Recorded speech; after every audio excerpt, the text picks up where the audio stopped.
Imagine waking up tomorrow and realizing you don't have social media anymore. No Instagram, no TikTok, no endless feed, no just a quick check stories. Know that weird feeling that the world is happening in there and you have to keep up. And then it hits you. Silence. Not the peaceful nature kind of silence, more like the kind of silence that feels off, like someone turned off the background noise in your brain. And the first question that shows up before you can even think is, would I feel free or would I feel lost? Because for a lot of people, social media isn't just entertainment. It's emotional real estate. It became identity. It became validation. It became company. It became escape. It became the button you press when real life starts pressing back. And when you think about not having it, what scares you isn't losing content. What scares you is being left with yourself, with what you feel, with what you avoid, with what you keep pushing to later. So let me ask you something simple, but kind of brutal. If you went 30 days without social media, what would come up inside you that the feed has been covering up? Because that's the part that changes everything. Most people think the problem with social media is wasting time, but that's just the surface. The real issue is this. Your brain loves fast rewards. Your brain wasn't designed for growth. It was designed for efficiency. Save energy, avoid pain, repeat what works. And that's why social media is basically a perfect amusement park for the human mind. Every like, every notification, every comment, every new video triggers dopamine. And dopamine isn't the happiness hormone like people love to say. It's more about anticipation. That feeling of, maybe the next one will be better. It's the same mechanism behind hunting. You don't hunt because you're already eating. You hunt because there's a promise of reward. And the feed is exactly that, a never-ending promise. You scroll because your brain believes the next video might give you a tiny hit of relief, a tiny distraction, a tiny feeling of, okay, I'm fine now. And here's the point. The problem isn't using social media. The problem is when your brain learns that the easiest way to regulate emotion is to scroll. Once your brain learns that, two things start happening slowly, almost invisibly. First, your tolerance for boredom drops. Second, your ability to focus deeply starts dying.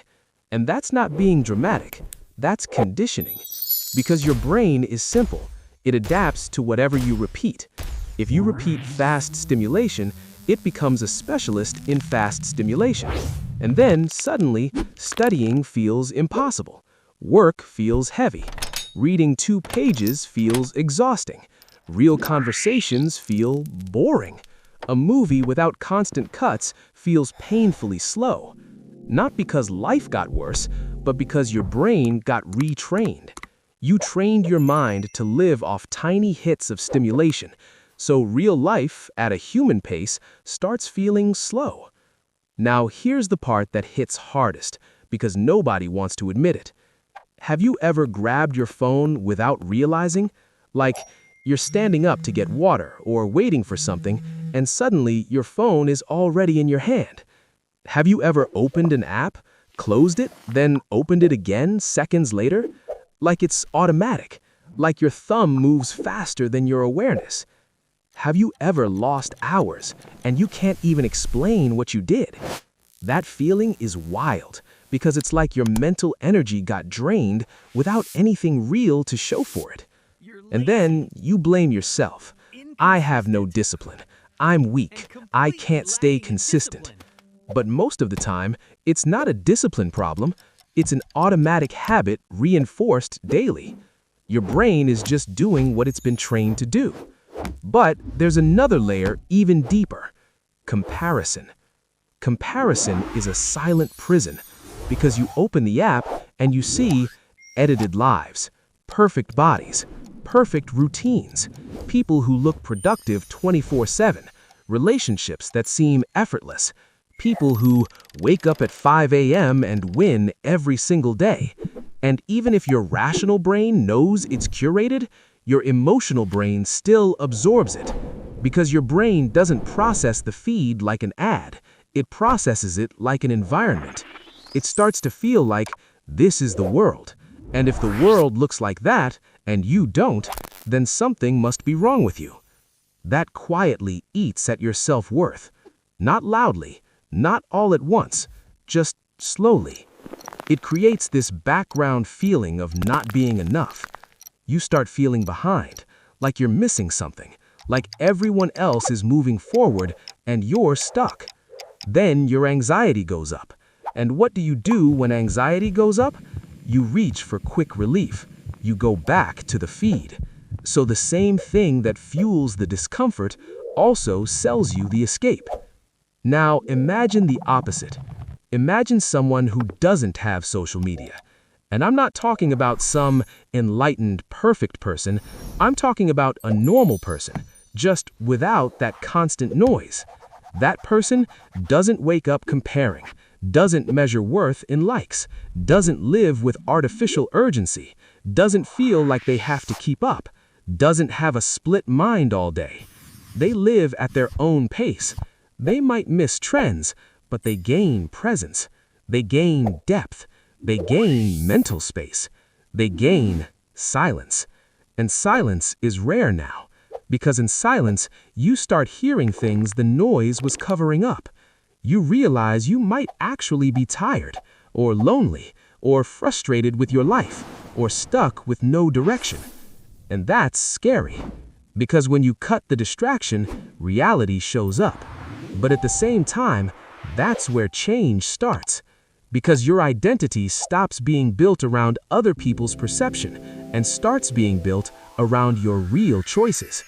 You start asking yourself, what do I actually like when nobody's watching? What do I want to build if nobody claps? What have I been avoiding for months? What kind of life am I creating with my daily behavior? That's practical psychology. That's real self-awareness. Now, I'm not going to tell you to delete everything tomorrow. Radical changes rarely stick. When you do it on impulse, you're basically trying to cut a behavior without building anything to replace it. And then you come back, more hungry, more guilty, more compulsive. So I prefer a smarter approach, an experiment. Let's do what actually works in real life. I want to give you a test you can do even if you use social media for work, contacts, practical stuff. And the goal isn't to become a monk, it's to take back internal control. Because here's the heart of it. Social media isn't the villain. The villain is losing ownership of your attention. When your attention becomes a hostage, your life becomes a hostage. Because attention is one of the most expensive things you have, and you don't get it back. Step 1. A 48-hour feed fast. I know that alone can trigger anxiety, but listen, this isn't punishment. It's diagnostic. 2 days, no feed, no scrolling, no consuming, and you observe. What shows up? Irritation?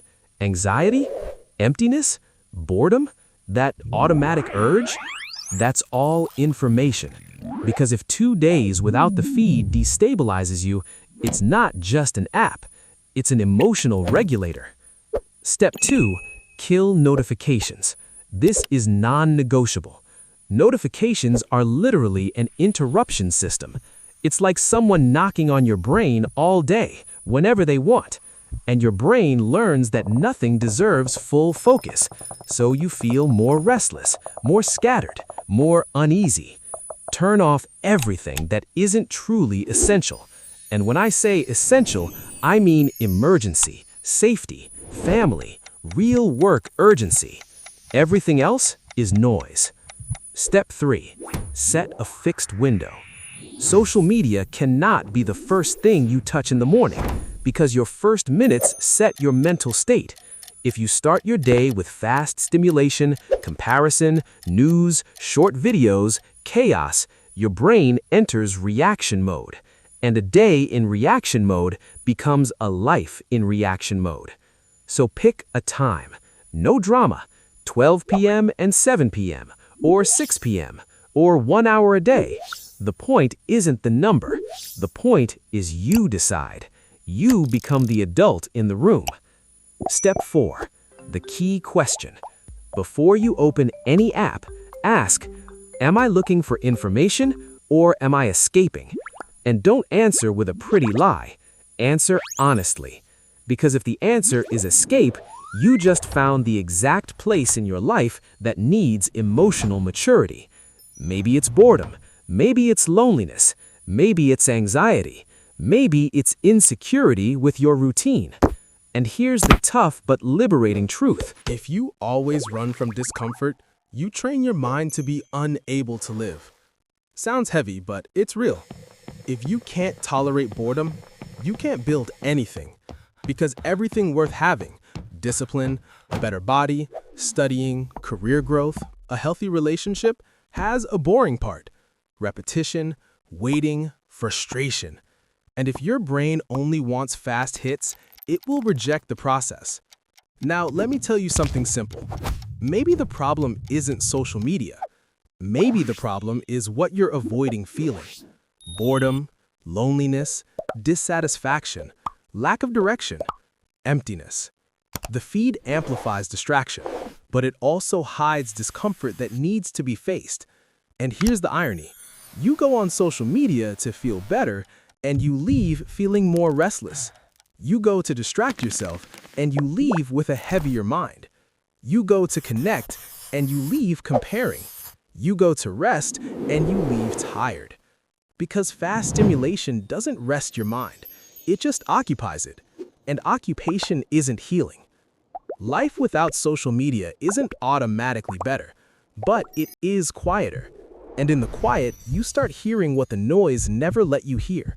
Your real thoughts, your patterns, your excuses, your real needs.